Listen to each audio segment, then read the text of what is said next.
Control of perception power is never just a matter of strength, resources, or intelligence. It is a matter of perception. A man can be brilliant and capable. Yet if the world perceives him as weak, his talents become worthless in the marketplace of power. The untouchable figure understands this truth. He does not rely on his inner strength alone. He shapes how others see him. The foundation of being untouchable is not hidden in the shadows, but is displayed openly through the art of appearance. The first principle of control is to understand that people rarely see the truth. They see what is presented to them. Humanity is ruled by illusions, by the stage play of life, where image is often valued more than reality. The untouchable crafts an aura deliberately. His clothing, his tone of voice, his composure in public, his choice of words, all are instruments, like weapons to project dominance. When he enters a room, he makes it impossible for others to forget he has arrived, not by shouting or demanding attention, but by carrying an unspoken weight, an authority that people sense before they even recognize it. To master perception, one must also master silence. The untouchable man is not reckless with his speech. He chooses words with care, never flooding conversations with his entire mind, never exposing more than is necessary. What he withholds is more powerful than what he reveals, because mystery breeds curiosity and curiosity builds respect. In an age where most men reveal too much, the untouchable reveals too little and thus becomes larger than life. His image is magnified precisely because it cannot be fully grasped. But control of perception is not only about appearing powerful, it is about never appearing weak. Weakness is like blood in the water. It attracts predators. An untouchable figure never complains in public, never broadcasts his failures, never gives rivals an opening to believe he can be broken. He may suffer privately, but he does not allow that suffering to be turned into a spectacle. He ensures that others see only resilience, calm, and command. Even in moments of difficulty, his demeanor convinces the world that he remains unshaken. Perception must also be cultivated over time. The untouchable knows that one powerful gesture can shape his reputation for years. A decisive victory, a bold decision, or an act of cold control can cement his image in the minds of others, long after the moment has passed. People cling to symbols, to stories, to myths. By crafting moments of undeniable authority, he allows his reputation to do the work for him, carrying his presence even when he is absent. The crowd does not analyze deeply, it judges quickly. Therefore, the untouchable makes sure that his surface, the image they immediately see, is flawless. He does not allow others to see him unprepared, desperate, or uncertain. His appearance must always suggest control, even when chaos surrounds him. He becomes like the captain of a ship. Though the storm rages, though the waves crash, his crew looks to him and finds steadiness. The perception of stability becomes stability itself. It is also necessary to understand that perception can be weaponized. The untouchable not only manages how he is seen, but also manipulates how his rivals are seen. He allows the weaknesses of others to be visible, while keeping his own concealed. He draws attention to their faults subtly, without ever appearing to be the one exposing them. By letting others appear foolish, reckless, or inconsistent, his own image as steady and commanding grows stronger by comparison. There will be times when enemies attempt to tarnish this image. They will spread rumors, lies, and distortions to break the aura of power. The untouchable does not respond with desperation. He allows falsehoods to burn themselves out, or he counters them with actions so undeniable that words lose all power. He knows that perception is not defended by debate but by demonstration. A single act of authority destroys 100 whispers of doubt. Control of perception also requires an understanding of theater. Life is a stage, and the untouchable plays his role with precision. He knows when to appear generous, when to appear ruthless, when to appear silent, and when to appear unstoppable. He adjusts his mask according to the audience, but behind it remains the same calculating figure. The ability to play multiple roles while never losing his core identity makes him invulnerable to exposure. Others may wear masks without discipline and reveal their weakness in the inconsistency, but he never breaks character. His masks are tools, and he wears them with mastery. Finally, the untouchable knows that perception must be reinforced not just by image, but by ritual. He repeats patterns that strengthen his aura. Always punctual, always decisive, always controlled. Others come to expect nothing less, and this expectation becomes power. When perception becomes habit in the minds of others, it is no longer questioned. It becomes truth. The battlefield of power is not always fought with swords or wealth. Most often it is fought with emotions. The rival who cannot defeat you with strength will attempt to unbalance you with insult, provoke you into foolishness, or soften you with flattery. If you are to be untouchable, you must first master yourself, for the greatest betrayal comes not from others but from your own uncontrolled reactions. Emotional immunity is the shield that no weapon can pierce, the armor that makes an individual invulnerable to manipulation. Without this armor, all other defenses collapse. The untouchable man understands that most people are driven like cattle by emotion. An insult ignites their temper, a compliment swells their pride, a betrayal leaves them broken. The majority are not masters of themselves but slaves to the winds of others' words. To rise above them, you must separate yourself from this weakness. The insult is only powerful if you allow it to cut. The betrayal only destroys if you give it your heart. The flattery only deceives if you hunger for approval. By denying others access to your emotional strings, you deny them the ability to move you. This does not mean becoming cold like stone. Emotional immunity is not the absence of feeling, but the discipline to control it. Rage may burn inside, but it is directed with precision, released only when it benefits you, never when it exposes you. Sorrow may strike you, but it is kept hidden, carried in silence where no rival can see it. Joy may swell in your heart, but you never display it in a way that invites envy or exploitation. You feel, but you master those feelings so completely that no one else can weaponize them. The untouchable also recognizes the traps of provocation. Enemies will test him, not with open war, but with words designed to humiliate. They hope to spark a reaction, to make him appear weak, rash, or foolish in front of others. The one without emotional immunity takes the bait, erupts in anger, and loses dignity. The untouchable, however, remains unmoved. His calm silence turns the insult back on the aggressor, who now appears petty and desperate. To not react is to humiliate the provoker far more than any retaliation could achieve. Silence becomes a blade sharper than any outburst. Flattery is another weapon against the undisciplined. Those who cannot resist praise are easy to control, for their ego blinds them to manipulation. The untouchable treats praise with the same suspicion as he treats insults. He accepts it with a nod, but never with hunger. He does not allow his identity to be inflated by the approval of others, for he knows that the same tongue that flatters today may betray tomorrow. By keeping his ego detached from the opinions of men, he cannot be lifted or broken by their shifting voices. Betrayal is perhaps the greatest test of emotional immunity. When trust is broken, most collapse into despair or rage, revealing their deepest vulnerabilities. But the untouchable has already prepared for betrayal long before it arrives.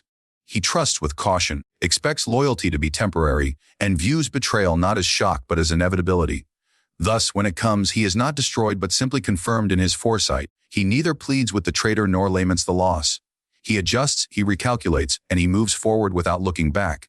The betrayer expects pain, but receives indifference, and in this indifference lies his humiliation. The untouchable also knows that emotions are often the source of poor decision-making. A leader who makes choices out of anger creates enemies unnecessarily. A man who chooses partners out of desperation invites ruin. A ruler who trusts too deeply out of affection becomes vulnerable to the very hands he embraces. Emotional immunity ensures that decisions are not clouded by temporary feelings but sharpened by clarity and reason. The untouchable does not ask, "How do I feel?" He asks, "What must I do?" This mastery of emotion extends even into victory. Many men are undone not by defeat but by success.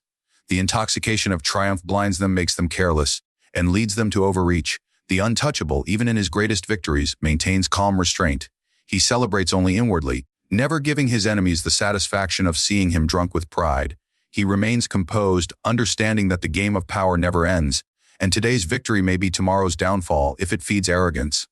It is also vital to recognize that emotional immunity is not natural. It is cultivated through discipline. Every insult resisted, every flattery ignored, every betrayal endured without collapse strengthens the armor. Like a warrior training his body, the untouchable trains his mind. Over time, he becomes unshakable, not because he was born without feeling, but because he has burned away the weakness that allows others to control him. Even in solitude, the untouchable practices this discipline. He does not allow his private thoughts to consume him with self-pity or fantasies of vengeance. He knows that to be free from manipulation, he must also be free from self-deception. He observes his emotions like a commander studies the battlefield, aware of their presence but never enslaved by them. In this way, he becomes his own master first, before attempting to master anyone else. To become untouchable, one must learn the art of distance, for closeness is the breeding ground of betrayal. Men who allow others too near invite the hands that will one day strike them. Familiarity is dangerous, for the more someone knows you, the more they see your cracks, your flaws, and your hidden vulnerabilities. Strategic distance is not isolation but control. It is the discipline of deciding how much of yourself others can access, and ensuring that access never exposes your true foundations. The untouchable man does not reveal his entire self to anyone, for the moment you are fully known, you are fully predictable, and predictability is weakness. He gives fragments, calculated pieces of his persona, but never the whole. To some he appears warm and approachable, to others reserved and mysterious, Yet none can claim they truly understand him. This veil of uncertainty protects him, for men do not attack what they cannot fully grasp. Enemies cannot strike the center if they do not know where the center lies. Distance also ensures that no one possesses the power of your secrets. When men are allowed too close, they see the imperfections you hide, and once they see them, they can use them as weapons. The untouchable avoids confiding carelessly, avoids exposing his fears, avoids revealing his deepest ambitions to those who may one day turn them against him. He understands that every shared truth is a risk, and most men are not loyal enough to carry that weight unarmed. Thus, he cultivates distance not by withdrawing from the world, but by giving only enough for interaction, never enough for domination. This distance is not just emotional but physical and social. The untouchable does not allow constant accessibility. He is not the man who is always available, always answering, always present when called. Scarcity increases value. The less he is seen, the more his presence matters. When he does appear, people pay attention because his presence is rare and deliberate. Constant closeness breeds contempt, while distance breeds reverence. By controlling his availability, he elevates his stature without needing to demand respect. Strategic distance also shields against manipulation. Manipulators thrive on intimacy, on gaining access to the personal rhythms of their target. They learn habits, weaknesses, attachments, and desires, then twist them into chains. The untouchable denies them this access. He may smile with them, speak with them, and even appear friendly, but he never exposes the soft underbelly of his existence. His private life is kept separate from his public life, his inner world veiled from the eyes of others. This separation ensures that no one can hold him hostage through knowledge of his personal weaknesses. It is important to note that distance does not mean hostility. The untouchable understands that warmth can be displayed without surrender, and friendliness can exist without vulnerability. He can charm, he can persuade, he can engage, but it is always measured. He allows people to feel close without ever truly being close. They believe they know him, when in truth they only know the mask he has chosen to wear. This illusion of intimacy protects him while satisfying the curiosity of others, leaving them unthreatened yet never truly armed against him. The value of strategic distance is clearest in alliances. Many believe that strength lies in forging bonds of loyalty, but loyalty is fragile and temporary. The ally of today can become the traitor of tomorrow. Distance ensures that when alliances break, the damage is limited. The untouchable does not tie his fate so tightly to others that their betrayal destroys him. He keeps his allies close enough to use, but far enough that he remains whole if they depart. This detachment transforms betrayal from a fatal wound into a mere inconvenience. In leadership, distance is equally vital. A ruler who grows too familiar with his subjects loses authority. When he jokes too often, when he mingles without restraint, when he strips away the boundary between himself and those beneath him, he invites disrespect. The untouchable ruler maintains a space between himself and his people, enough that his presence feels elevated, even sacred. His followers may admire him, they may even love him, but they cannot imagine themselves equal to him. The distance preserves the illusion of superiority, and that illusion is the root of obedience. Distance also provides clarity. The closer one is entangled in others' lives, the harder it becomes to make clear decisions. Emotional bonds, constant exposure, and shared vulnerabilities cloud judgment. The untouchable maintains distance so he can see without distortion, so he can make decisions based not on temporary affection, but on long-term necessity. Where others falter because of sentiment, he remains unshaken, able to sacrifice when sacrifice is required, able to cut ties when ties become dangerous. Strategic distance demands patience, for the temptation of intimacy is strong. Men hunger for companionship, for the warmth of trust, for the comfort of being known completely. But these cravings are weaknesses exploited by others. The untouchable resists them. He learns to be content with his own company, to find strength in solitude rather than fear in it. By mastering this patience, he ensures that his relationships are chosen for utility, not desperation, and thus he is never trapped by the need for closeness. Even in victory, distance remains crucial. When others win, they rush to celebrate with their friends, to bask in companionship, to lower their guard. But the untouchable never lets triumph dissolve the boundaries he has built. He remains apart, not as an exile, but as a sovereign who recognizes that the crown cannot be shared. He lets others rejoice together while he observes, calculating his next step. His distance ensures that his throne is never pulled from beneath him in moments of careless intimacy. The untouchable man is not defined by stillness alone. He is not a passive figure who merely survives behind his walls of perception, immunity, and distance. He is a strategist, a player of the long game, one who knows when to wait and when to strike. To become untouchable is not simply to avoid defeat. It is to shape the battlefield so completely that others cannot even imagine victory against you. This requires calculated power moves, decisions made with precision, executed with timing, and carried out with such clarity that they leave no space for resistance. The world is not forgiving to hesitation. Those who delay without thought are crushed by those who move decisively. Yet impulsive action is just as deadly, for rashness exposes weakness and invites unnecessary conflict. The untouchable man avoids both extremes. He studies the terrain, he observes his rivals, and he understands the current of events before making his move. He does not waste energy chasing battles that win him nothing. He acts only when the reward is worth the risk, and when the strike can be made with overwhelming certainty. His actions, rare and deliberate, carry a weight that constant motion never can. Power moves must always be disproportionate to the provocation. When challenged, the untouchable does not answer with equal force. He answers with finality. A small threat is not answered with a small response, but with a crushing demonstration that deters all future threats. To retaliate with equality invites endless cycles of conflict. To retaliate with totality ends conflict before it begins. Rivals must learn that testing him brings not inconvenience but ruin. It is this ruthlessness in calculation that cements his reputation as untouchable. Yet power moves are not always strikes of aggression. Sometimes the greatest move is restraint, to wait when others are rushing, to remain silent when others are shouting, to withhold action until the perfect moment. This too is a calculation. The untouchable man is not drawn into battles chosen by his enemies. He refuses to dance to their rhythm. He sets the pace, dictates the terms, and forces others to react to him. By controlling timing, he controls the outcome. Those who chase urgency reveal desperation. Those who master patience seize destiny. Every move is also designed to shape perception. It is not enough to act, one must act in a way that strengthens the legend. A decision must not only solve the problem at hand, but add to the aura of inevitability that surrounds the untouchable figure. Even small victories are staged with precision so that they appear larger, feeding the myth that he is always one step ahead. Rivals come to believe that his moves are not merely actions but manifestations of foresight, and this belief itself becomes a weapon. Once men think you cannot be defeated, they stop trying. Calculation also demands the art of misdirection. The untouchable does not reveal the full scope of his intentions. He allows others to believe he is moving left while he prepares to strike right. He plants false signs, encourages false assumptions, and lets his rivals walk into traps of their own making. The calculated move is not only in the strike itself, but in the path that leads others to underestimate him. To control what others expect is to control how they respond, and when their response is predictable, their defeat is certain. The untouchable man also knows when to sacrifice. Calculation is not the pursuit of constant gain but of ultimate position. He may abandon a minor advantage, surrender a small territory, or allow a rival a temporary triumph if it leads them into overconfidence or overextension. By giving ground strategically, he creates opportunities for decisive victories.